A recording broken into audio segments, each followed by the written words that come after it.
tragedy in Riverton over the weekend. Some prayers out to the family and those emergency services that were involved. Quite a significant.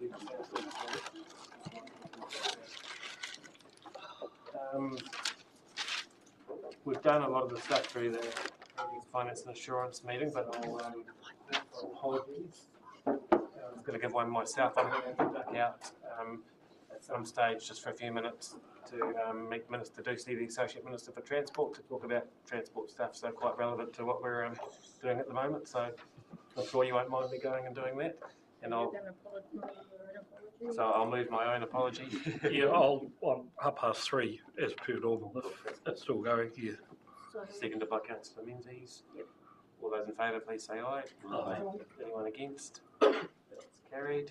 Do we have any leave of absence coming up? I think everyone's had their breaks. There being none. Do we have any conflicts of interest for any items on the agenda today?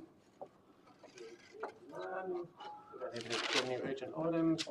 So we've got our minutes from our previous meeting held on the 16th, which would be Tuesday. Oh, sorry, yeah, liberation, sorry. Yeah. So the confirmation of those minutes from Tuesday the 16th and Wednesday the 24th of July. And that's on page 6 and 23. Someone happy to move that those are true? Councillor Fraser, seconded by Councillor Lewis Bragan. There's no discussion on those. I'll put the motion. All those in favour, please say aye. Aye. Anyone against? That's carried. We've got no public participation. So I'll take us to our first item on the agenda, which is 7.1, consultation under clauses 3 and 4A, Implementation Code of Practice PC2. This is on page 39 of your agenda. And I'll welcome Francisco and Pabudi to the table.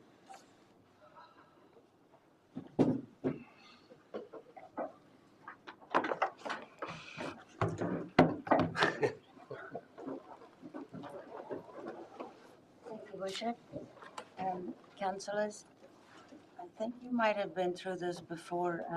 The previous version of the Code of Practice was the bylaw that you had, which council agreed to into a Code of Practice, and that is being implemented through your district plan. So what we're doing today is seeking your endorsement for us to go out and do a public consultation, and there are specific Act requirements under the RMA, Clause 3 and 4A, and this is the formal consultation part with some specific parties that are required.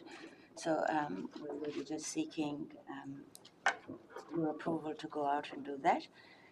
And I've got the team here for any matters of detail that you would like to ask.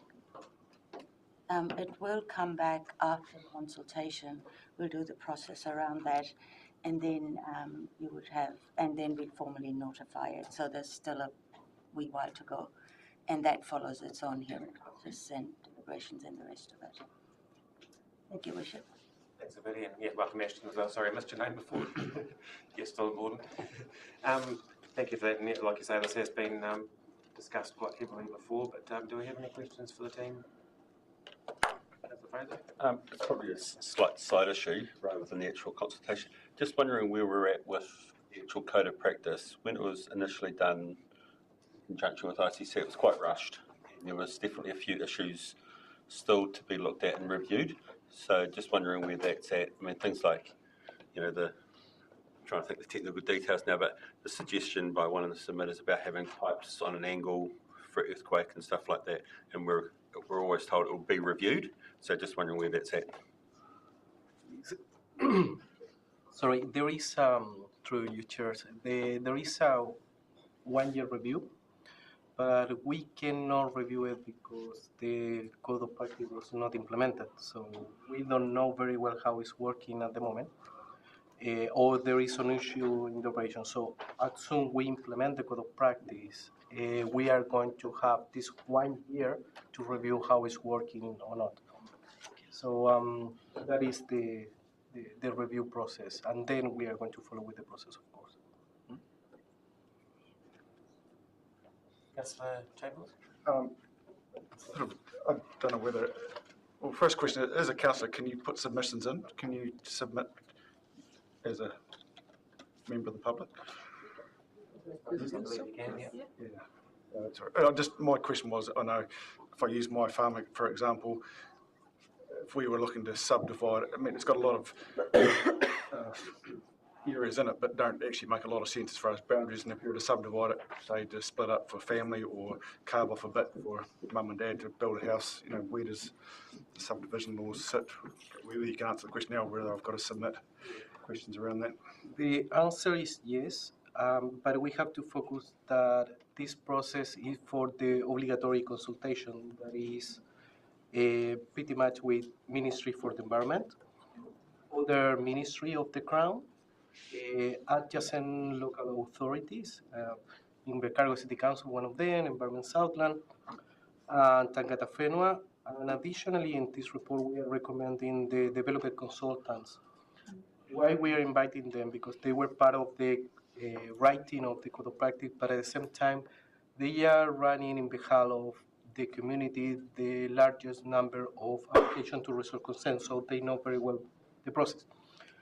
An open process to everyone, could be anyone, will be after the notification, with the submission process, etc., hearing, etc. But now what we are asking is not to open, because we have to close the process, we have to formalize this process, and then continue with the notification itself of the final proposed policy. Through you, Chair, sorry, I probably should have clarified the entire process at the start. So you agreed to a code of practice. The code of practice now needs to be implemented. The method to do that is within your district plan. As part of that process, we've had some pre-consultation with different affected parties, more like developers and things like that. Then we formalized that into the district plan. Now the part of it is some formal consultation with some specific parties. And those are the ones that Francisco just noted. So they are typically just the ministry. Additionally, we are asking to go out and talk to some developers to formalize that. That will then come back, feed in, and then we will have a proposal that will get notified. Once that gets notified, then it is open for everybody. So this isn't the public consultation part of it.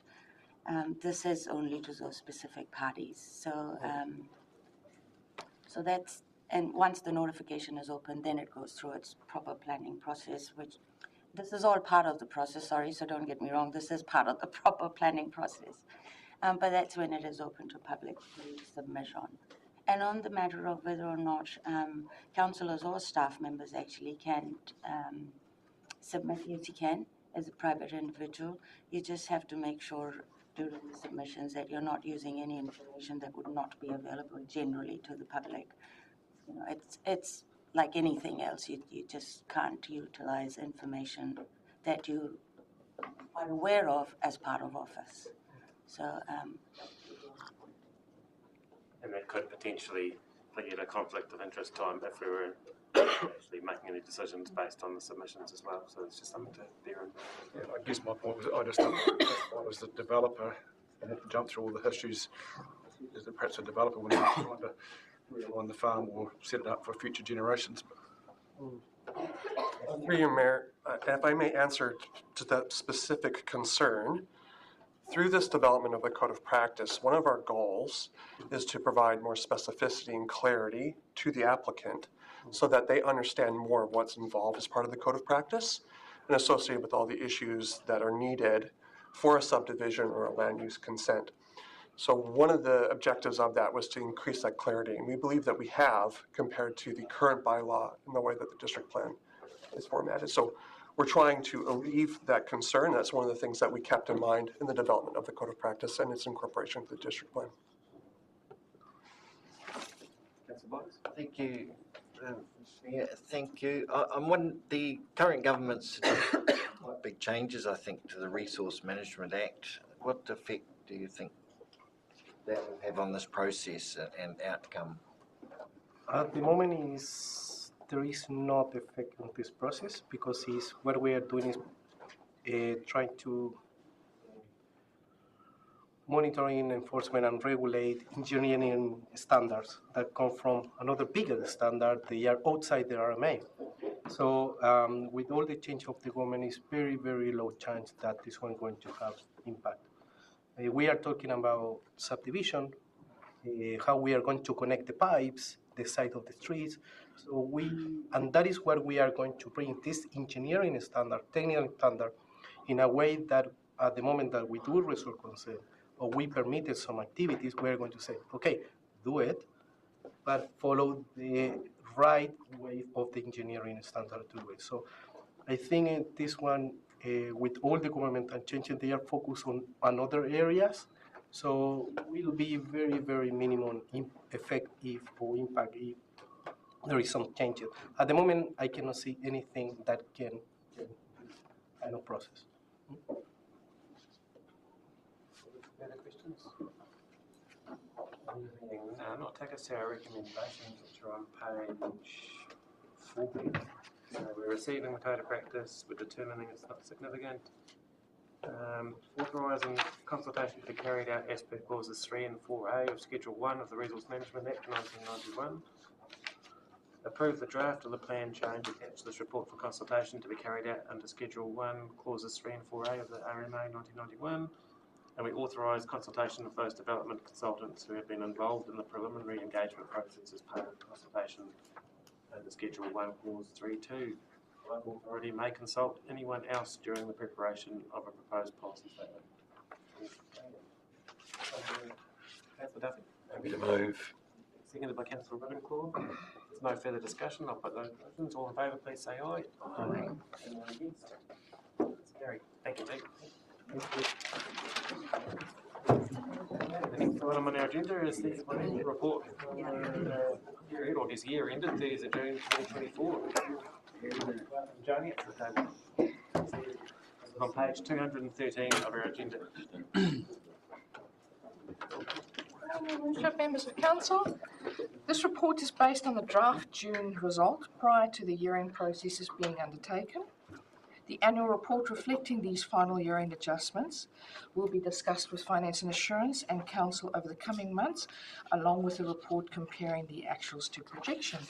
So let's get to it. Operating income for the year is 2% below projection, with the variances detailed on page 218 of your agenda. Operating expenditure for the year is 1.6 million or 1.5% below projection. Variance is noted on page 219 and 220 of your agenda. And capital expenditure for the 12-month period is 30% under projection, or $15.7 million, with some budgeted carry-forwards expected to 24-25, and a separate report on these carry-forwards will be presented later during the year. Happy to move on to any questions you might have.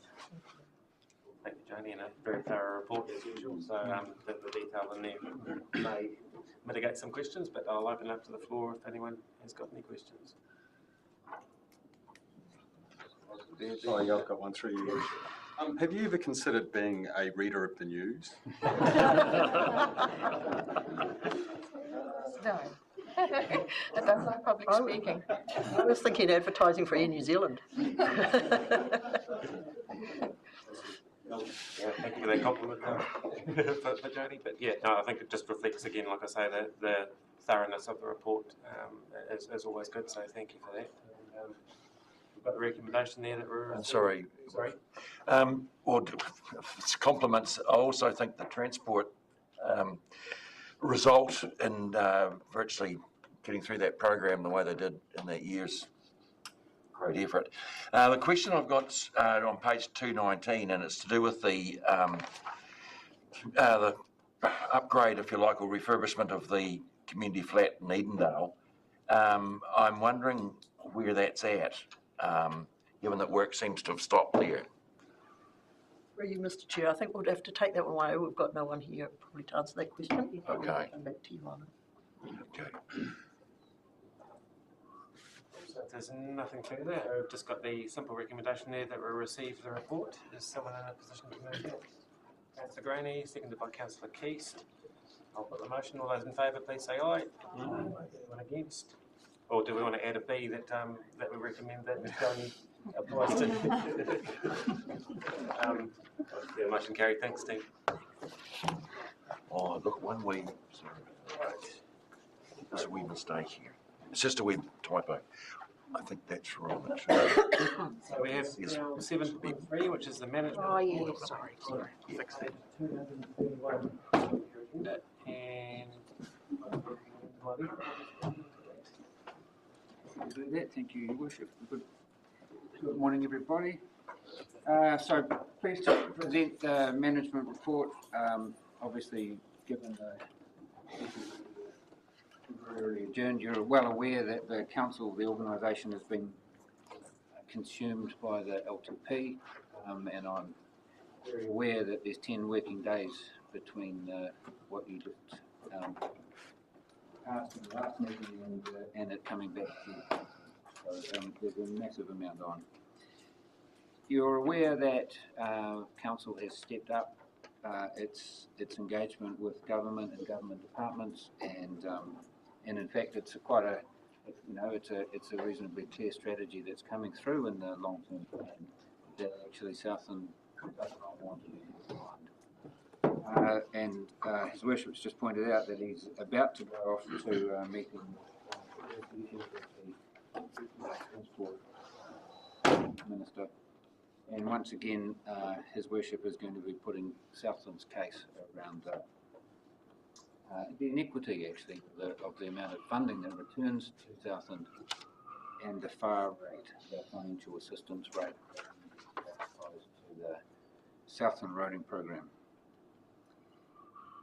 We understand that Shane Jones is down sometime soon, but we've actually had a number of ministers popping in and out. A little hard to track who's coming and when, but don't miss the opportunity to engage with them. As you're also aware, there's a by-election for the regional board coming up. 69 elected members across council and the community boards across Southland. We reasonably could expect that election or two during that year. The long-term plan, we've just chewed that one over significantly. Just like to correct it's very small typo in clause 6. The meeting is not on the 25th of August, which I believe is Sunday. It is on the 26th. So, the regional transport plan, you may have read that in the media, has been approved by Environment Southland. We often talk about the inefficiencies and the bureaucracy that local government is under. I just do make the point that it's a quirk of the legislation and it's a quirk of the system that the regional council is the agency that approves the regional transport plan. They don't do any roading activity of their own at all, and they don't do any public transport activity of their own, and yet that's the agency that has to run the meetings, has to employ policy planners. And if we were looking for efficiencies, that's certainly the area that we raise with the ECTA from time to time. There's a couple of other things that I just like. They weren't written here, but they are very current, and I'd just like to add them into the, sort of brief you on them. The Te Anau Manapuri Airport project is running well, aiming to have its work done and strong recommendations by the end of the year. That's independently chaired. You may recall that you approved that project to happen, and it's making good progress. We are in a shared service for emergency management across Southland. 4 councils are involved in that. We pay significant sums to Environment Southland, who hosts Emergency Management Southland. We are in the last stages of recruitment for the manager of the Emergency Management service. That position is currently vacant, and we are grateful that one of the managers at Environment Southland has temporarily stepped into that role to keep it operating. In fact, we've appointed an interim manager while we're doing the recruitment for the permanent position. The other other update from Emergency Management Southland is that there is a review. They typically do a review after every incident or every emergency, and there's a follow-up review on the learnings from the Blue Coast emergency. And I believe that this time we will be engaged with fully, and we indicating that we will have our opportunity to express our views about how that in a Southland District Council viewpoint. There's an energy project on Stewart Island which is funded from MB. It's in the process of having to be rescoped because the actually, and I do take the required advice from Councillor Keast. We tend to use the word the new government or the current government. Actually, it is just the government now, and but there is a clear direction in some of the grant funding that nobody's interested in seeing grant funding go to get more reports. They are very keen to see something concrete happen. We're working through how to rescope that so that something tangible might be able to result. It's with the regional infrastructure fund coming into existence, with some of the developments that are likely around aquaculture near Rakiura, there's actually probably quite a bit more now that needs to be considered as part of what would be the best investment with the money that's been set aside. And we're also very keen to maybe get to actually get some technical expertise so that any identified opportunities that could go into the Stewart Island electricity system would recognise what future options there might be. So we just want to make sure that it's not a one-off that then is redundant. So originally this started around, if you like, decarbonisation and alternative energy, and both of those are still valid, but it's important to just rescope at the moment. And I understand Councillor Spraggan's enthusiasm for seeing this back underway as rapidly as possible. Local water done well. I know we're talking about that later on, and I can't resist it, but it's a very fluid situation. And so we'll update that later. And just a little shout out to the customer service team. I popped my head in there and caught up with them this morning. The dog registration, sending out the tags, they say went extremely smoothly. They're very pleased. We've got 700 outstanding dog registrations, and the penalties should have come into play yesterday, I think it is. However, the team have been ringing around all the people that they haven't yet heard from, and as a result of that, 44, I think, got activated up overnight and have got on with it, and actually the response on the phone calls has been gratitude and appreciation for the reminder, because people haven't just chosen not to renew, they've actually they get busy, or they put the thing next to the clock or whatever it is. So actually incredibly well received, and they're back on the phones again today to ring around another big tranche of the remaining stragglers, and they're talking about the penalties look like they'd start to be imposed from the week after they've given everyone a chance. So as you're aware, we are making every effort we can to be conscious of our customers, and this is just another small example. The A3s are here.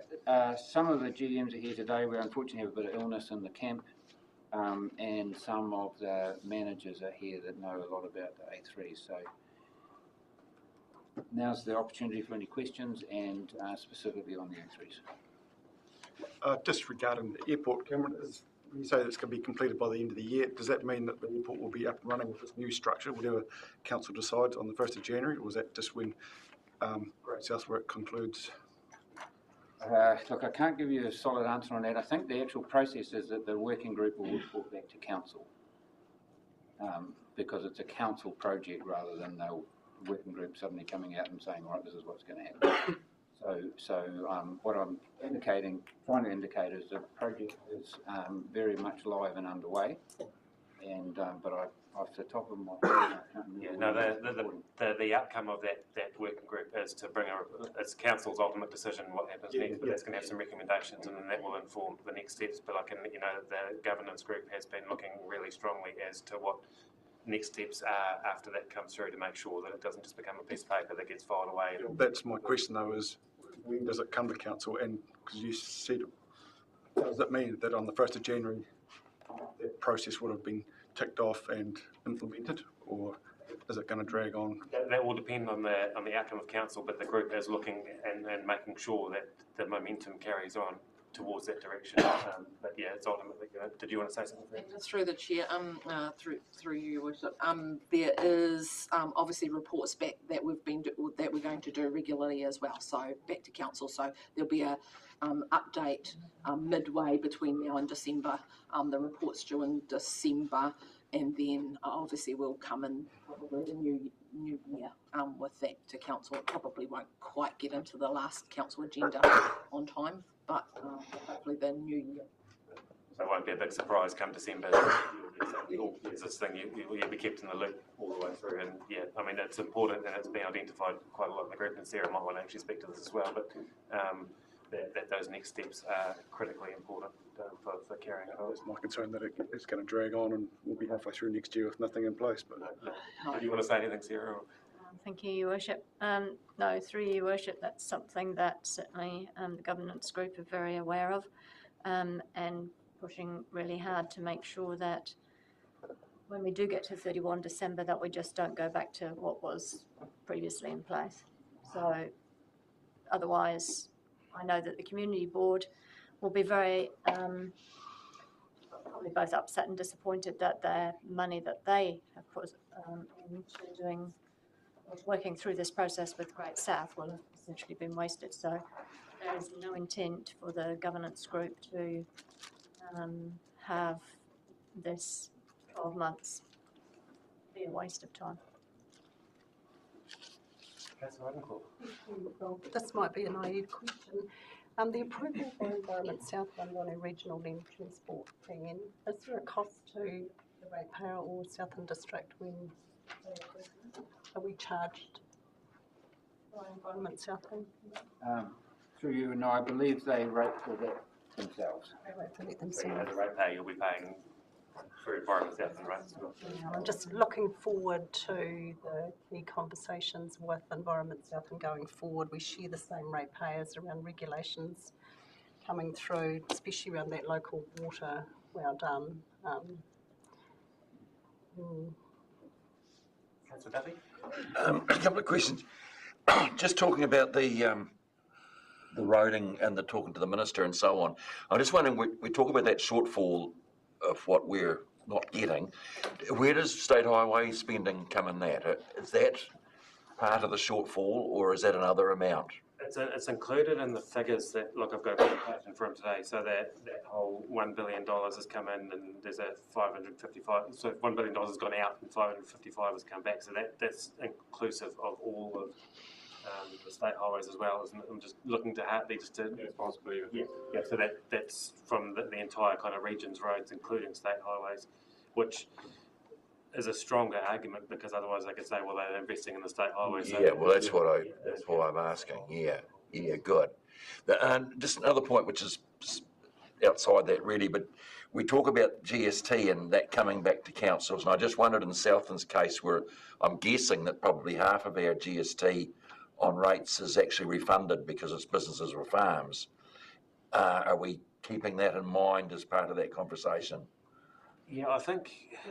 I don't know if it goes to that lower level in terms of the actual physical GST transaction, rather than the concept of that kind of 15% going back to councils, but that's more of a nationwide, sector-wide kind of move. But the local government minister so far hasn't shown too much interest in any of those kind of propositions. So. Okay. And just another thing with Stewart Island and the electricity, I'm just wondering, do we look at other island communities around the world? And I understand the Orkney Islands has got a very successful system, whatever that is. And do we do a bit of research on similar situations? I sort of asked in Rarotonga where their power come from. I always thought it was up in the hills and it was hydro, but no, it's up in the hills, but it's diesel. Diesel. So they're actually using quite a bit of solar now, but then they probably get a bit more sun than either the Orkney Islands or Stewart Island. Yeah, there are also some islands in Tonga that have got some newly installed solar and hybrid solar diesel options. Right. So yeah, there's definitely. Quite a big place in Vanuatu as well. Yeah, okay. Oh, it's important that we keep For sure. doing it. Councillor Byers? Oh, thanks, Your Worship. But just back to that, well, back to the water, but the relationship with Environment Southland. I know we're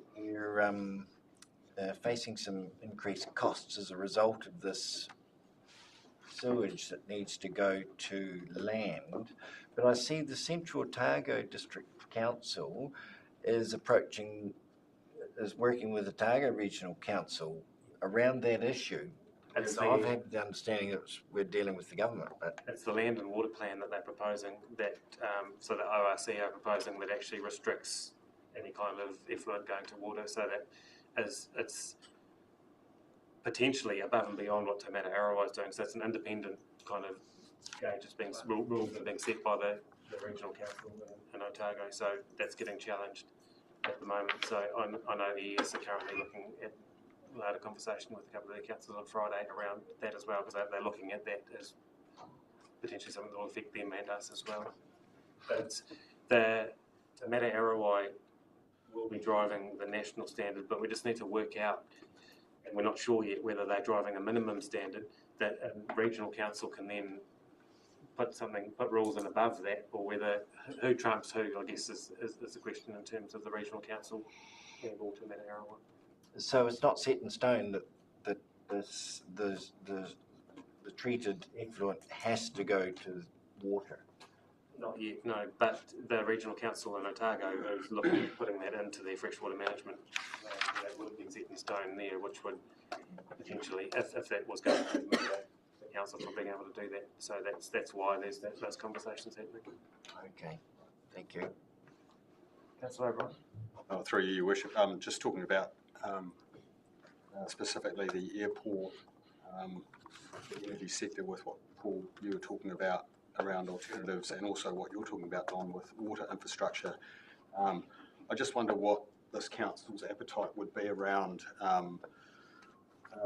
conversing with the former CEO of Infracron or Infrastructure New Zealand. I had a meeting with him last week, and we talked about the airport. We talked about alternative energy solutions around wind farming in particular, and we talked about our water opportunities and liabilities as well. And what transpired from that was I kind of front-footed it, I suppose, and said I think it would be a great opportunity as a former CEO of Infrastructure New Zealand for you to consult with us on some of these issues and opportunities that we have, and would you be open to do so? And he said he would. What would our appetite for, because I can't speak on behalf of all of us, but I'm just sowing the seed as it were, would there be an appetite for this council to have some of those discussions at that level? I guess without, it would be hard to commit to that now, but I think with an appetite to look into it, I think definitely. I'm just looking to my left, is there any comment? If I could, yeah. A little challenging to just quite understand what in which capacity you were speaking and he was speaking. In general, we're happy to talk to anybody. Our issue actually isn't, I'm definitely up for Councillor Duffy's idea of touring all the islands. I don't think that's quite how he expressed it, but we are up for any cool ideas. Our issue isn't lack of ideas. Our issue is lack of ratepayers to pay for it. And we're really always torn between this wanting to be innovative, but nobody in our community being prepared to tolerate the risk if it doesn't work. So you know, the calls for innovation, the calls for efficiency, I absolutely get it, and the team will all get that as well. Our challenges is around how to fund. One of the things that's coming through in the constant changing of the titles for funding, so the RIF instead of the TIF, I'm slowly catching up. But one of the things around that is that they want to co-invest in commercially viable options. So that's the sort of direction coming from government. Unfortunately, much of what we do is not commercially viable. That's why council ends up doing it, because the commercial sector won't do it. They can't make much money off it. So our challenge is actually just around that affordability. But I'm very happy to follow up if you'd like to. I'm very happy to get in touch and have that conversation and see where it might go. Okay. I think it might be good now to, and I promised the first time I did this not to have the staff playing musical chairs jumping backwards and forwards, and then I failed the second time. So the third time lucky, I'm just going to do one activity report at a time. And the first one that we've got there is environmental health and licensing. So Adrian, I guess, to answer any questions that we might have about this. Or did you want to do a bit of a summary before questions, Adrian, or just jump straight to questions? I can do a summary if you like, whatever you prefer, Mr. Chair. Yeah, if you're happy to do that. On here is my managers out at Tiana working in Earning Her Keep today. So you've got the B team, I'm afraid.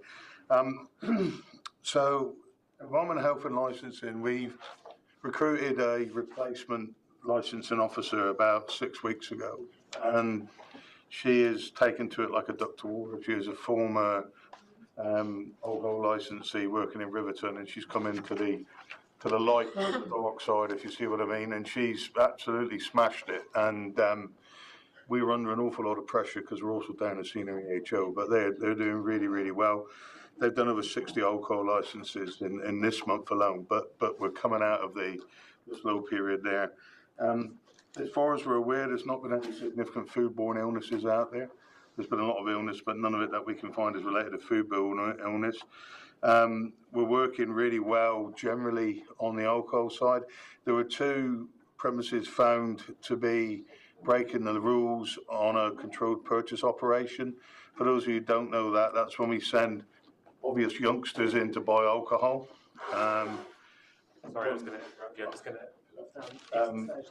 One case was in Lumsden, which was they checked the ID, but they made a mistake on checking the ID.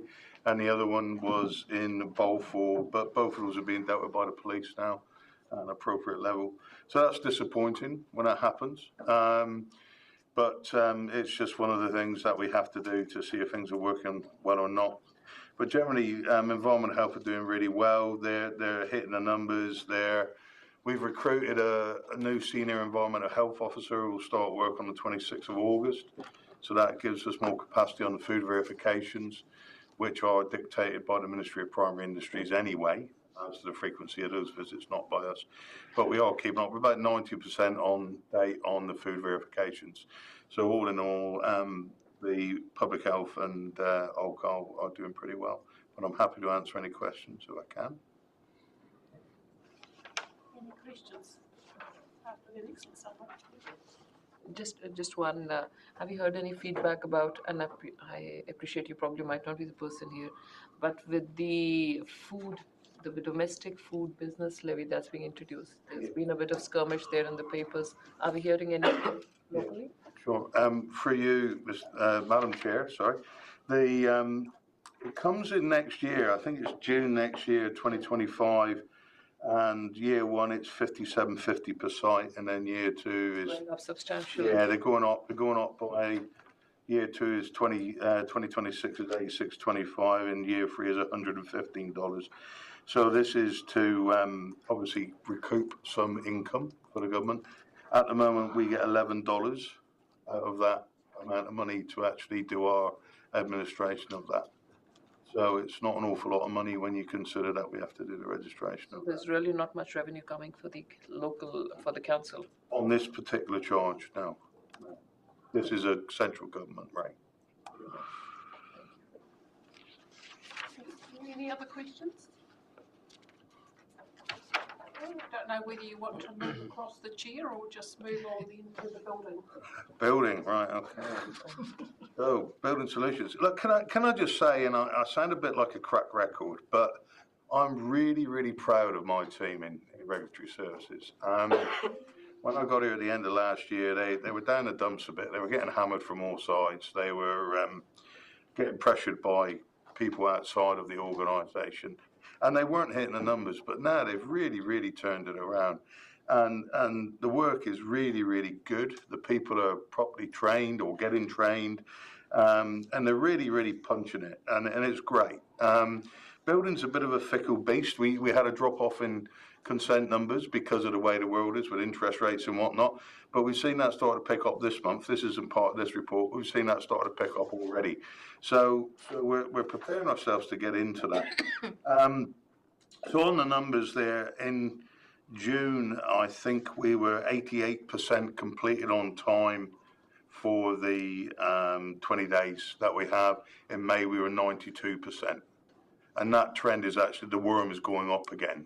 Okay, so we're getting the consents out there. One of the issues we have is we're dealing with a lot of legacy stuff as well. So a lot of this, an old consent can come in, which has been parked for whatever reason, and if we process it in this month, and it's over 20 odd days, then it's going to affect our figures going forward. But we're cleaning those legacy ones out, and that's where I put them to do it on a priority to get them done.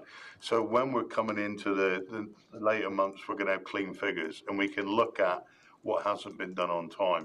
My team know that if anything's approaching 20 days, they need to get onto it and find out why. And so, again, the complexity of some of these consents makes it difficult. Availability of contacting the people who've put the applications in can also stymie it a bit. But generally, the team are doing really, really good work. We now have a quality advisor filling that gap, and that will only help us get better because we lost a quality advisor. And all this is well, we lost our manager in that team recently. And I mean, I appreciate this was done for this period, but it all reflects on how the team are doing. And they're doing a fantastic job. They really, really are. So I'm quite comfortable with what they're doing. One of the areas where we've got a real lift in the A3 report is on the compliance side. We have a KPI of 20%, and they've done about 23% of BWOFs. And they're under pressure. There's only 3 of them. They're busy people. They've got earthquake-prone buildings, plus we've got enforcement stuff going on. And yet they've managed to hit the KPI. So the team across the board in building are knocking it out of the park, and we're only going to get better. And one of the things I say to councillors in my previous councils, if you really want to go out with one of our team on a day and see what they do, I'm happy to facilitate that for you. And you can literally call me or call one of the managers and say, I'd like to go out in one of your BIs today. So it won't be contrived, it'll be on the day, yeah, so you can go at it. And something which, again, doesn't relate to this A3, but last night we had a stakeholders engagement meeting in Invercargill, and tonight we've got one in Tianao, and we've had massively positive feedback from our local stakeholders, 45 people there, and the whole atmosphere has shifted. They want to be there, and my staff are really confident about talking to them and explaining to them what we're doing to help them to get the job done. And this is really cool. It's really cool. And so I'm really positive about the way we're going in building. I honestly think it's only going to get better. And yeah, so I'm quite happy to any questions about the tables you've got in front of you. Great, and compliments to your leadership and to the team for the work that they are doing. And you've already answered my next question, was about what is the response from the sector and what they're seeing, and you're having that coming through the stakeholder meetings. Any questions? Through you. It's quite interesting to see the correlation on the progress report between the Mararoa Waimea and the Waio Aparima.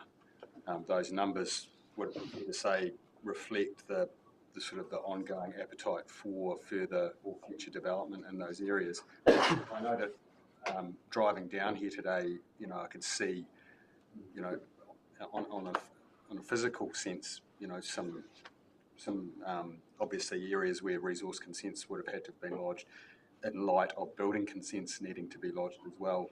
A lot of subdivision going on, a lot of rezoning, a lot of, you know, going through surveyors for separate titles.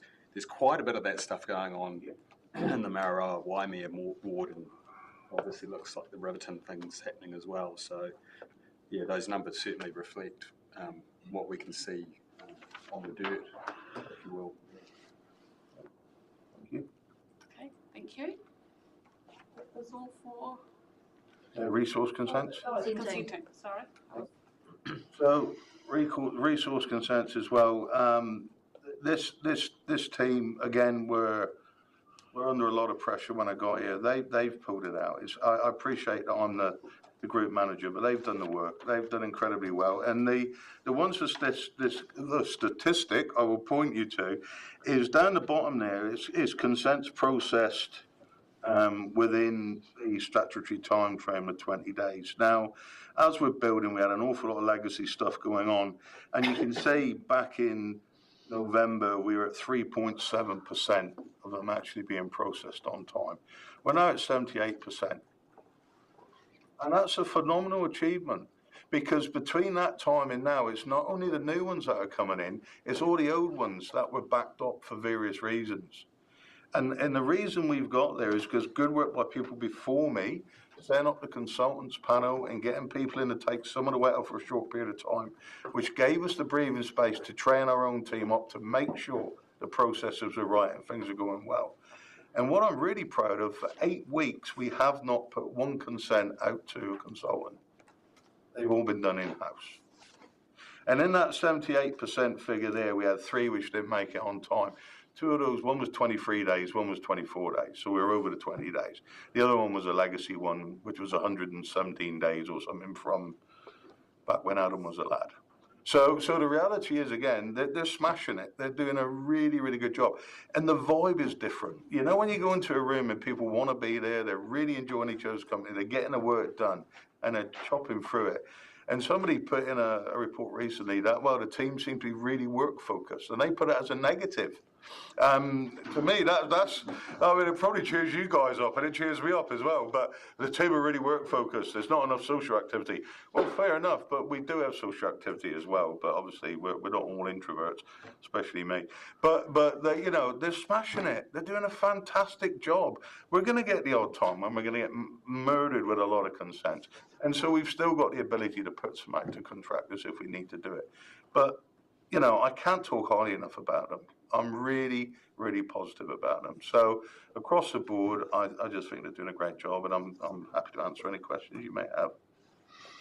Ian, it's a remarkable effort, and it's a pleasure sitting here listening to such a positive report, which I think has, and the results have been improving all year. Is your team fully staffed now? Have you still got?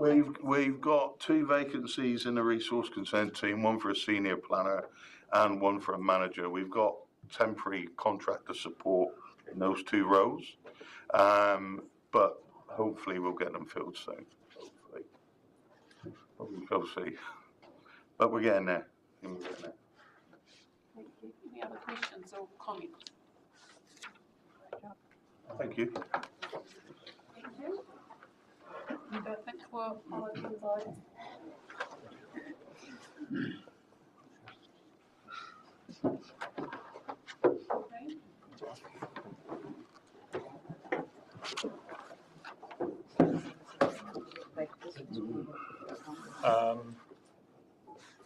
Thank you, Worship. Yeah, I'm happy to take questions. I will just highlight one aspect just around the health and safety one in particular, just because it's not something that occurs too often. But note that there was a speeding incident through a site, and police happened to be on site, and the driver was caught and their license taken away, which was, I think, good result having the police on site. Because it is an issue that occurs quite frequently for our contractors. So, while not a great result that they were speeding through, a good result that they got caught. But happy to take questions on any other aspects. Any questions? Just one from the A3. I was just wondering if the Wilson Road project is finished now. Wilson Road Bridge. Wilson Road Bridge. As far as I'm aware, it is. But I've just actually seeked an update on that. I think come through in time for the meeting. But just to clarify that, That'd be good. whether there was, Just to let the Outlander board know for their meeting on Wednesday. I can definitely do that. Thank you. I was just wondering if you had a close relationship with the bridge, actually. It's not a conflict there. Any other questions? Thank you. Councillor Chamberlain? Spates drilling, I've seen them up and down, but what's their involvement? What are they sort of looking for? So they're part of, well, we contract out, but in this instance, Spates Drilling, they do the geotechnical drilling for us around the bridges. So looking at basically what's under the ground from a geotechnical point of view, and that helps inform our tendering and procurement process for our contractors. So looking at how deep the piles may need to go, the design around the piles, that sorts of aspects. That's pre-work. We take that information, we include it in our tender documents when we go out to market, and therefore the contractors then know what sort of ground conditions they need to allow for. We generally do a test on either side. And that's where I suppose with one of the issues, because the piles do more than just 2 piles of the bridge, but it's just trying to mitigate the risk around unforeseen ground conditions and trying to get a bit more certainty around how deep some of those piles will go, and therefore that relates then back to costs associated with the construction of the bridge. They were up our way drilling on a culvert pipe. So is that, you're going to replace that with bridges, or what's the deal there? I'm not 100% sure on that one. I'd have to inquire if it's around the actual culvert, circular culvert. Was it? Yeah, I'll have to just get a bit more information. I'll talk to you later about it, but yeah, I just thought it was interesting that they were drilling there. Thank you, Madam Chair. I realise you've spoken about this hardly, and this is only retrospective for June, but the pavement and your cycleways and all of that, figures that have come out to you, is there any chance we could start getting them added to our community board agendas that are coming up? My community board is tomorrow, so we could take them to our chairs and have a sense of the exact figures there and the shortfalls? It's just too soon. Yeah. Just in terms of I'm aware there are board meetings, but the implications for each board and working through the implications for each board. Right. When could we expect them? We can look at as quickly as possible, potentially not through a formal paper, but Even informal is good, as long as we have some concrete. Circulating that to potentially. Thank you. Thank you. I just noticed in the weekly South Roads reports on the 2 contracts they're involved in, this endless ongoing vandalism of signs that goes on. I don't have it's going on for years, but I think it's getting worse. Is there possibly any value in local newspapers putting a bit of publicity out? And I'm just wondering if some of these yobos understand it's actually the parents that pay the bill for that. It's not some vault here at council that we can raid and bring it home to what it's actually costing the community.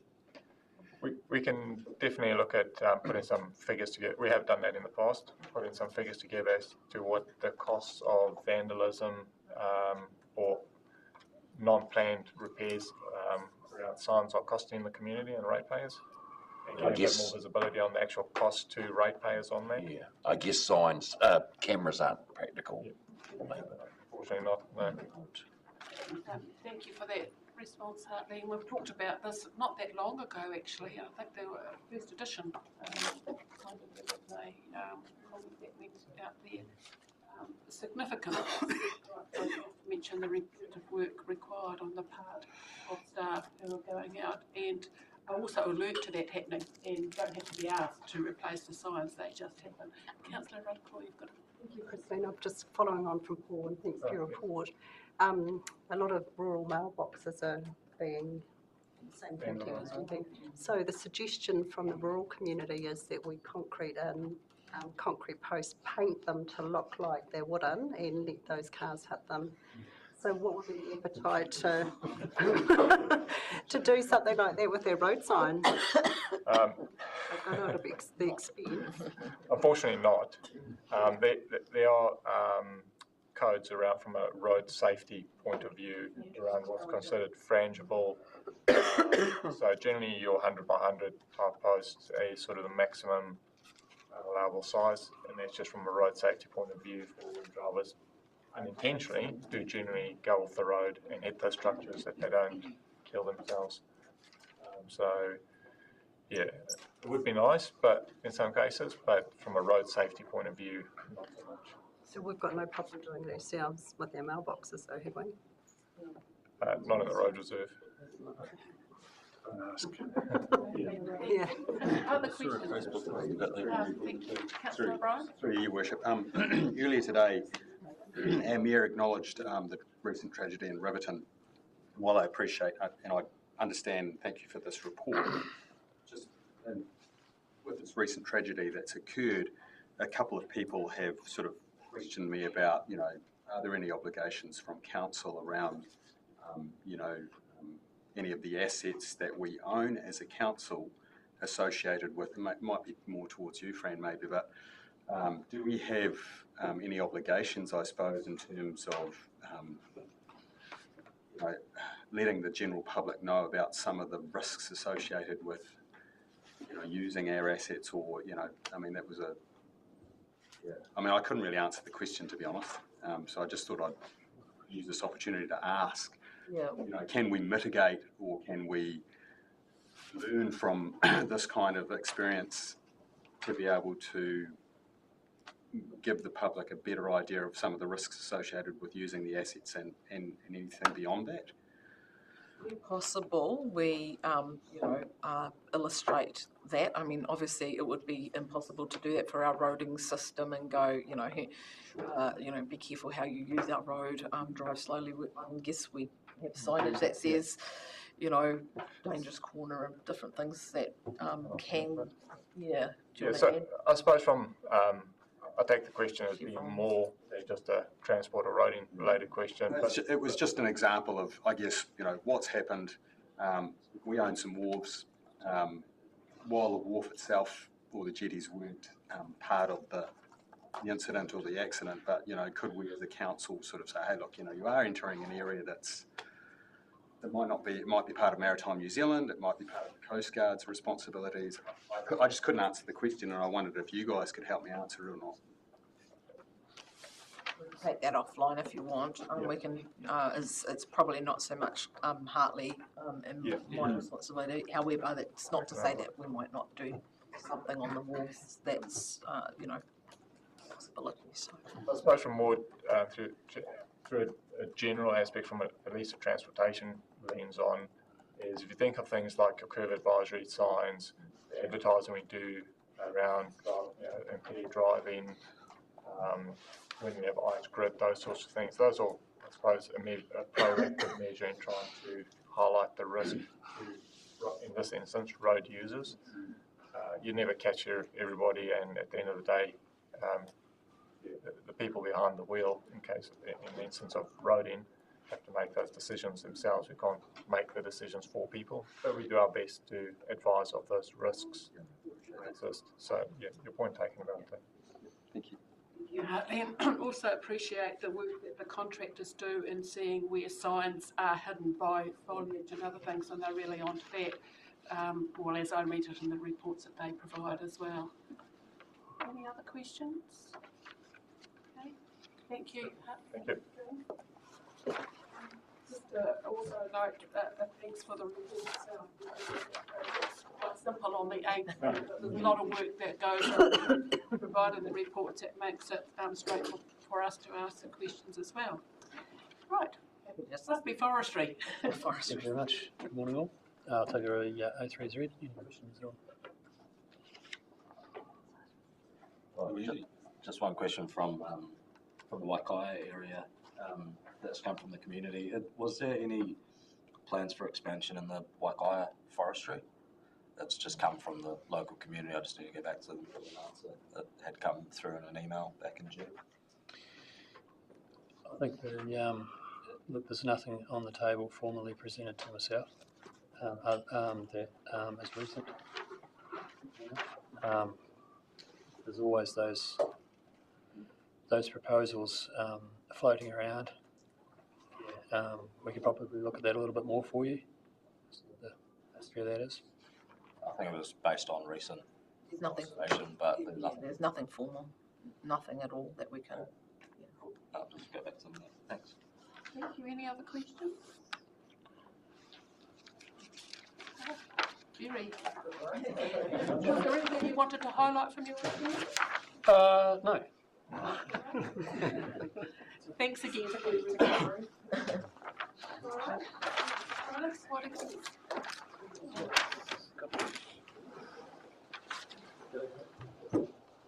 Through you, Madam Chair, Madam, not Chair, the report is read as well.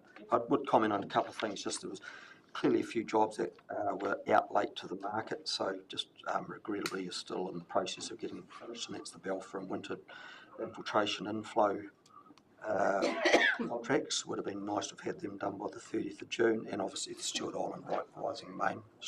It's hard to get mobilised over there, and the design for the pipe, etc. There's a few issues there. And the Manapuri water treatment plant, I had it wrongfully put there, completion was June 25.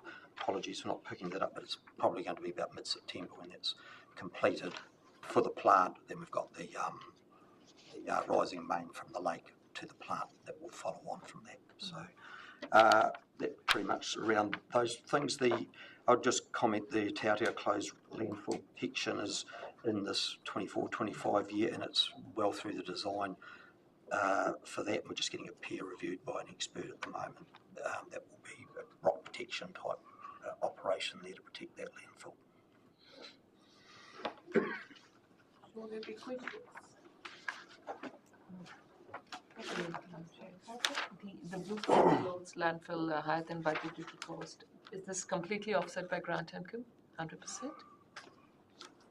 So there was a requirement that we had to ourselves In a certain Government Southland had to put in 50,000 each.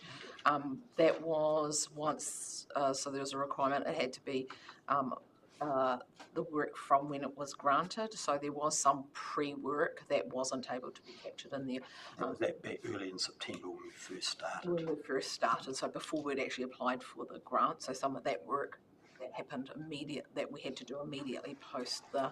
I was looking for this to ask you because in Joni's report I saw it was 761,000 over budget. I thought it was about 100 or something, wasn't it? 761 sort of strikes this thing from Joni's report. So that would all be offset. Yeah, I'm thinking that's sort of. Sorry, I'd need to go back and just double check. I thought we had about $1 million cost for about 900. Correct. Just over 900. There's still the landscaping to complete. So basically, how much are we going to be out of pocket for at the end of this as a council? How much are we going to be out of pocket for? It will be less. It should be less than 90,000. Right. So I'm thinking because we had to put in 50 anyway, and the total cost in that frame looks like that, but it might be more like 75. So there's some things that we're in discussions around, i.e., we had to fence the, which we would have done in the requirement to clear out the landfill anyway. So as long as it's in that range, the rest is correct. And those confirmed figures will be available at a later date Yes, once we've completely finished the landscaping and everything, we'll be able to bring a summary of all of that information. Thank you. Thank you, Worship. Through you, the work orders that are out, you've got 764 outstanding and over 90 days. How are they tracking, and are they tracking in the right direction? It's been an improvement, and they are tracking in the right direction. Okay. Is that something that we should include in the tracking of that in the similar way that building consents and resource consents are tracking? So how about that occur? So definitely looking at that, we can report that back through this, either in here, or we could do, make sure it's a point that continues. Yeah, I think it's probably appropriate that comes through the A3s. We'll just make it an item on an ongoing basis. Yes, it seems more straightforward to have it coming through the A3s rather than putting another record somewhere else. Yep. Any other? Thank you. Thank you. Go ahead. Worship.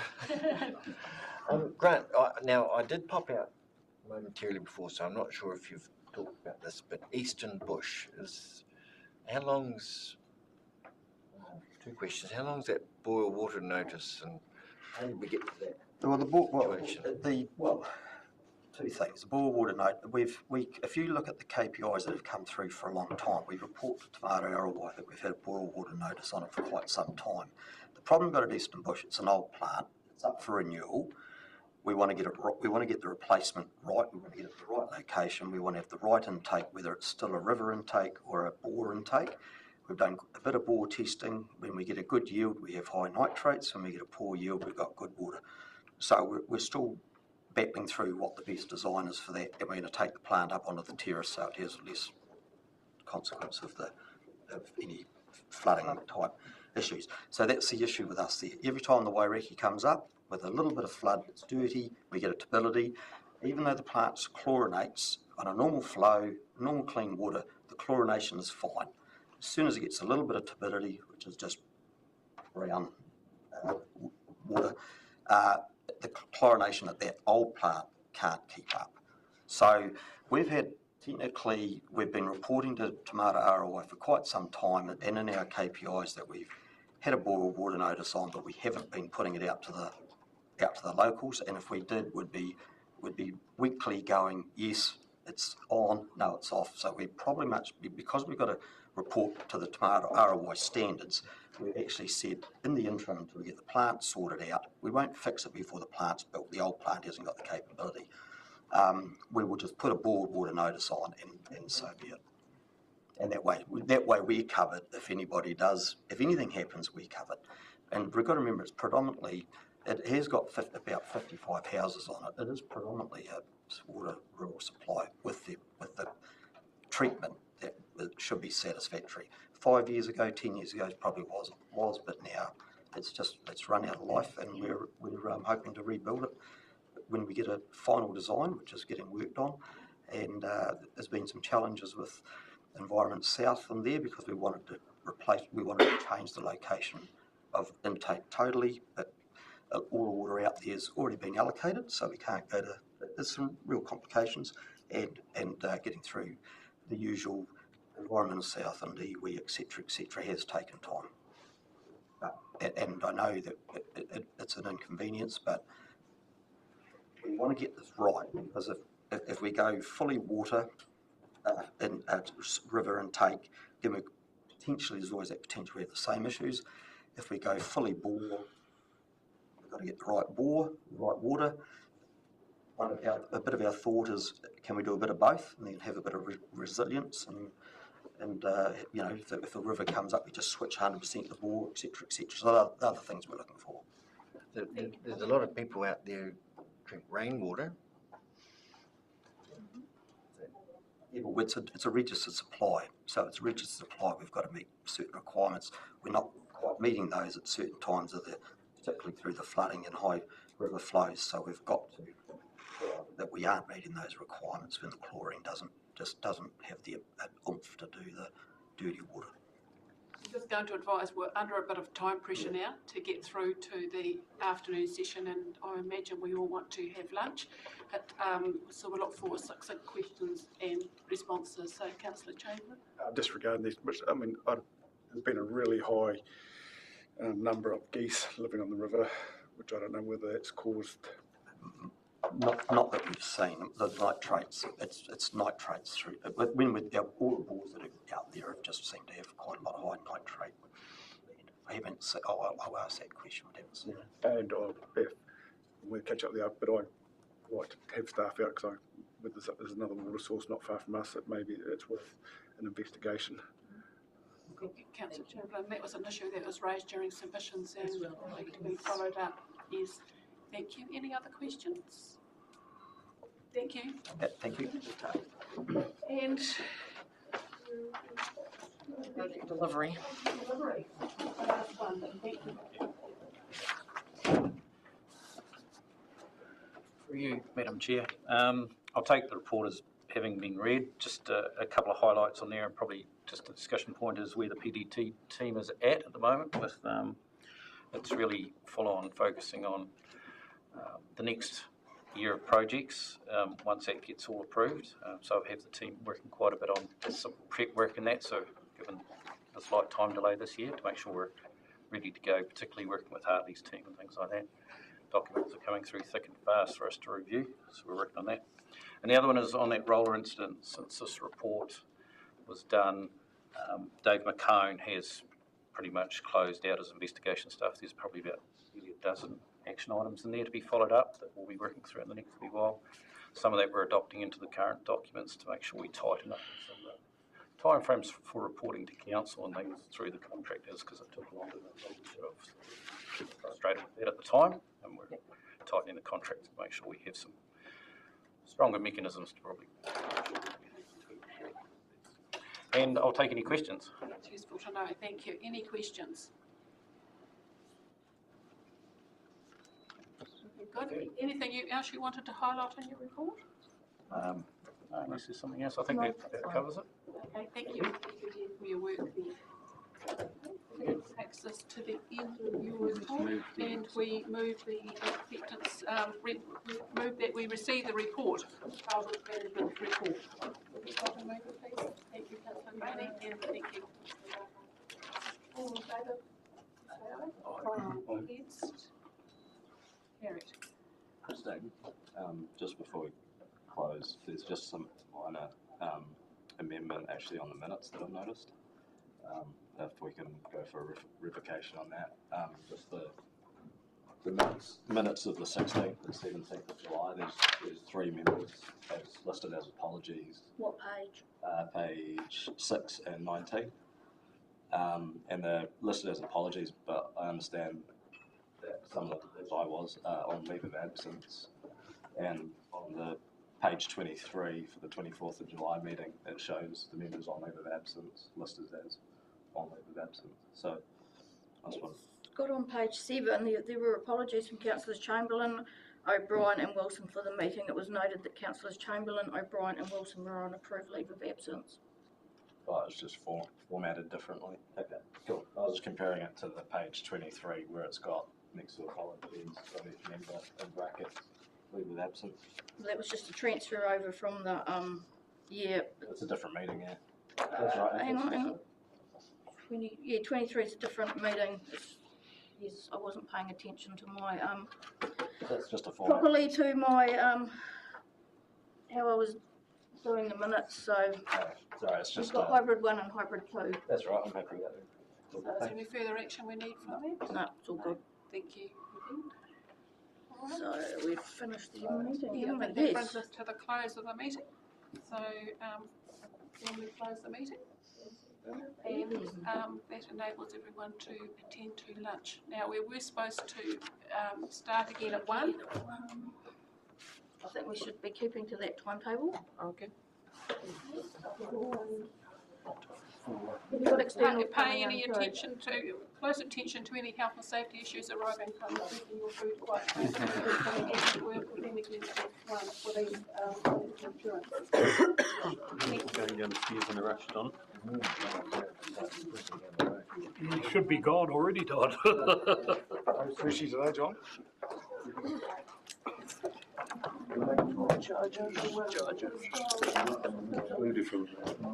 Still live? No.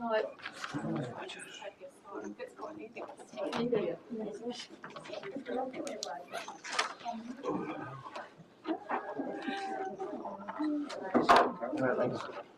Number plate of that. That you sent through. Oh, yeah. Same number video. Yeah. Too many. I've heard brother's really nice. This is just I'd say he one in the family.